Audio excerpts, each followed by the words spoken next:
खुलुमबाय बयनिसिमबो आंनि बे डेली आपडेट बडो इउट्यूब चेनेलाव नोंथांमोनखौ आरोबाव बरायहरबावनाय थाबाय।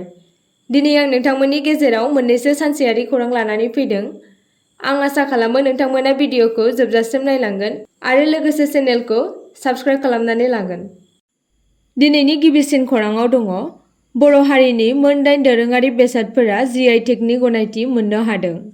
चेन्नाइनि ग्राफिकेल इन्डिकेशन रेजिस्ट्रिया बर' हारिनि मोन 8 दोरोङारि बेसादफोरखौ GI टेग होदों, जेराव गोबां दोरोङारि जाग्रा बेसादफोर दङ।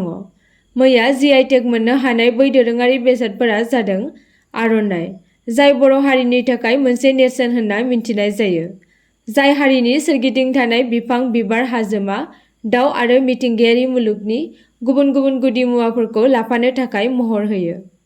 बेजों लोगोसे एस'सिएशन अफ ट्रेडिशनेल फुड प्रडाक्ट्सआ मोनब्रै मुंदांखा जामुंफोरनि थाखाय GI टेग मोननो हादोंमोन। जामुंफोराव नाफाम, अनला, गोखा गोखै आरो नारजिया दङ। बेफोर गासिबो बर'नि गुदि जाग्रा बेसाद। आरो बर'फोरनि लोंग्रा जौ गोरान, माइब्रानि जौ बिदै आरो जौ गिसिया GI टेगनि गनायथि मोननो हादों। नैथि खौराङाव दङ खेल महारन 2.0 खौ खुंफुंनो साखाफारा। लाइमोनफोरखौ गेलेनाय बिथिङाव गोख्रों खालामनो आरो गेलेनायनि गेजेरजों हादरखौ मुंदांखा खालामनायनि थांखिजों खेल महारनखौ जागायदों रायजो सोरखारा। आसामनि गंफ्रोमबो जिल्लायाव बे खेल महारन 2.0 खौ खुंफुंनाय जागोन। खेल महारन 1.0 खुंफुंनायनि उनाव 2.0 खौ जागायनो थांखि लादों। बे बाथ्राखौ फोसावनानै होदों डक्टर हिमन्त बिश्व शर्माया।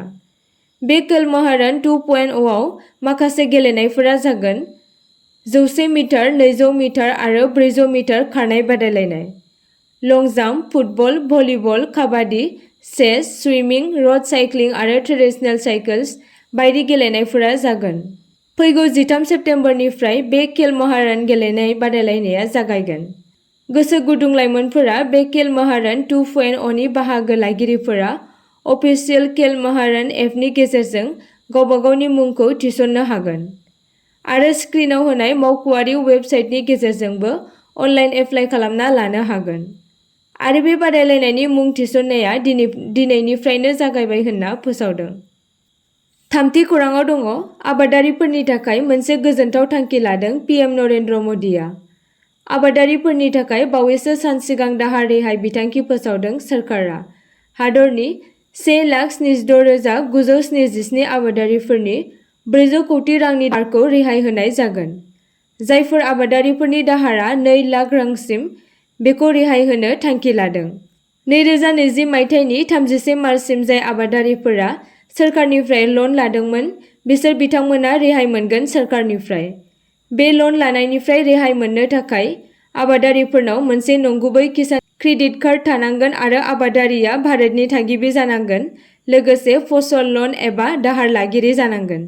मख'नो गोनांदि गंसे नखरनिफ्राय सासेल' सोद्रोमाया बिथांखिनि मुलाम्फाखौ लानो हागोन आरो आबादारिया मोनसे गनायजाथाव फसल लन एकाउन्ट थानांगोन। लोगोसे लन रेहायनि थाखाय गोनां फोरमानलाइफोरा जाबाय Kisan credit card, Aadhaar card, ration card आरो बेंक पासबुक। बे फोसावलाइफोरखौ जमा होखांनायनि उनाव अनलाइन पर्टेलनि गेजेरजों आर'ज गाबनो हागोन। बिनि अनगायैबो कमन सार्भिस सेन्टार खाथिनि ब्रान्च बेंकफोरनियावबो मदद लानो हागोन होनना फोरमायदों। ब्रैथि खौराङाव दङ पुनेआव हेलिकप्टाराव अर खामनायनि जाहोनाव गासै 3 सुबुंनि जिउ खहा। बे जाब्रबथाया मैया फुंनि समाव महाराष्ट्रनि पुनेआव जादोंमोन, जायनि जाहोनाव हेलिकप्टाराव अर खामनायनि जाहोनाव 2 पाइलट आरो 1 इन्जिनियारनि जिउ खहा जादोंमोन। मिन्थिनो मोननाय बायदिब्ला बे हेलिकप्टारा दिल्लीनि हेरिटेज एभिएशननिमोन आरो पुनेनि अक्सफर्ड गल्फ कर्स हेलिपेडनिफ्राय बिरदोंमोन। बे हेलिकप्टारा एनसिपिनि दैदेनगिरि सुनील तटकारेखौ मुम्बाइआव लांनो थाखाय महाराष्ट्रनि फारसे थांगासिनो दंमोन। पुलिसनि फोरमायनाय बायदिब्ला बे जाथाया पुनेनि बाबदान ओनसोलनि मोनसे हाजोआरि ओनसोलनि खाथियाव जादोंमोन आरो फोरमायबावदों दि हेलिकप्टारा बिरनायनि 1 किल'मिटार 5 मिनिट उनावनो जाब्रबथायजों मोगा-मोगि जायो। मोनसे गिबि रिपर्टनि बायदिब्ला जाथावना जाहोनखौ ल' भिजिबिलिटि एबा खम नुथायनि थाखाय जादों होनना साननानै लानाय जादों होनना फोरमायदों। बाथि खौराङाव दङ बिटिआर सरकारनि बानजायनायाव क'क्राझारनि बड'फा नोगोराव थानाय बिटिसि सेक्रेटारियेटनि गाहाय हाबग्रा गेटनि लांगोनायाव माहारियारि बिफा महात्मा गान्धीनि 155थि जोनोम सानखौ मेहेरगोनाङै फालियो।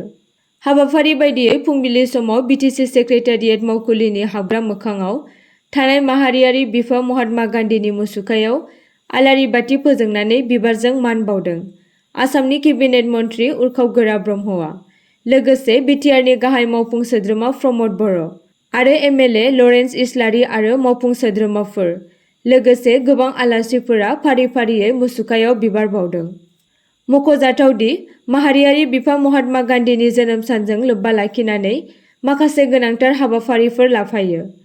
मैयानि बे हाबाफारिनि गेजेरजों ग्रीन बड'लेण्ड मिशननि गेजेरजों प्लास्टिकनि बाहायनायखौ नागारनाय, गोजोन गोख्रों आरो सोमखोर बड'लेण्ड सोरजिनो थाखाय।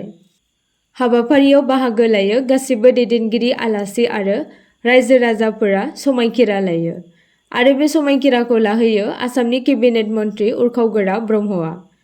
आरोबाव बे जोनोम सानजों लोब्बा लाखिनानै गोरिब थाखोनि नखरनि फरायसाफोरखौ पिएचडि डिग्री लानायाव रांखान्थि अनसुंथाइ होनायनि थाखाय डक्टर बासिराम बर' आरो डक्टर फेल'शिप प्रग्राम बेखेवनाय जायो।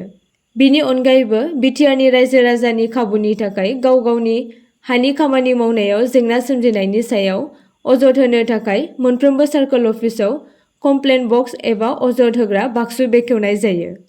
बिटिआरनि गाहाय मावफुं सोद्रोमा प्रमद बर' बिथाङा गावनि बिबुंथिनि गेजेरजों बिटिआरआव अरायसम गोजोन थासारि लाखिनाय आरो सोमखोर बड'लेण्ड दाफुंनायाव बाहागो लाफानो बिटिआरनि साफ्रोमबो रायजो-राजाफोरखौ खावलायो। 6थि खौराङाव दङ आयेन बेरेखायै हाबनायनि थाखाय सा 12 बांलादेशिफोरखौ हमनाय जादों। भारतनि गुबुन गुबुन जायगाफोराव खामानि मावनानै बांलादेशआव थांफिननो नाजानाय समाव आसामनि हाटसिंगिमारियाव पुलिसआ गासै सा 12 बांलादेशी नोगोरारिफोरखौ हमदों। मंगलबारनि मोनाबिलियाव मोनसे सुद सुलुंनि बिथायाव लेङाइ पुलिस सामलायगिरि सिमा इस्लाम उद्दीननि दैदेननायाव मोनसे पुलिसनि हानजाया हाटसिंगिमारिनि फुलारसार ओनसोलाव नायग्रोमदोंमोन आरो हानजाखौ हमदोंमोन। बिसोरो मेघालयनि दाउकी ओनसोलनि गेजेरजों आयेन बेरेखायै भारतारि ओनसोलाव हाबफैदोंमोन। बांलादेशिफोरा जेबो नंगुबै फोरमानलाइ गैयाजासे दाउकीजों भारत-बांलादेश सिमा बारदोंमोन। तामिलनाडुआव लेबार महरै खामानि मावदोंमोन आरो जेब्ला बांलादेश फारसे थांफिननो नाजादोंमोन अब्ला बिसोरखौ पुलिसआ हमदोंमोन। हमजानाय सुबुंफोरनि गेजेराव पुलिसआ सा 9 बांलादेशी नोगोरारिफोरनिफ्राय नंखाय आधार कार्ड मोन्नाय जादों। हमजानाय सुबुंफोरखौ ढाकानि मोहाम्मद आरफिल इस्लाम, मनिर हुसैन, मोहाम्मद मिजानुर रहमान, आशराफुल इस्लाम, मानिक मिया आरो गोबां गुबुन सुबुंफोर होनना सिनायथि होदों। बे एखे समावनो खोला सालमारा मानकासार जिल्ला पुलिसआ सिमा रैखाथि हानजा बिएसएफनि हेफाजाबाव हमजानाय सुबुंफोरखौ थि खान्थिखौ मानिनानै गेजेर हायुंआरि सिमाजों बांलादेशआव दैथायहरदोंमोन। आसा खालामो नोंथांमोना भिडिअखौ नायनानै मोजां मोनगोन आरो चेनेलखौ लाइक आरो साबस्क्राइब खालामनानै लागोन।